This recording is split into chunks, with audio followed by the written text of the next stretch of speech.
எல்லாரும் தூங்கினதற்கு பிற்பாடு நீ படுக்கும் போது உனக்கு நித்திரை வரவில்லை, நீ பெட்டிலே அழுது கொண்டே படுத்துக் கொண்டிருக்கிறாய். ஆண்டவரே, எப்பொழுது நீர் நினைப்பீர்?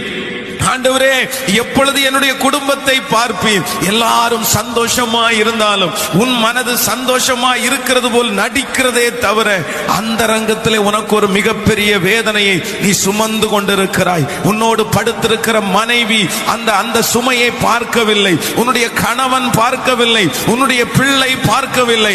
ஆனால் கர்த்தர் சொல்லுகிறார், அந்தரங்கத்திலே பார்க்கிற உன்னுடைய பிதா இயேசு பார்த்து கொண்டிருக்கிறார். நீ வடிக்கிற கண்ணீரை பார்த்து கொண்டிருக்கிறார், உன்னுடைய பிரயாசத்தை பார்த்து கொண்டிருக்கிறார், உன் அலைச்சல்களை பார்த்து கொண்டிருக்கிறார். அவர் சொல்லுகிறார், வெகு சீக்கிரத்தில் உனக்கு ஒரு வெளியரங்கமான பதிலை, அநேகருடைய கண்களுக்கு முன்பாக அந்த வெளியரங்கமான பதிலை காண்பிப்பேன் என்று கர்த்தர் வாக்கு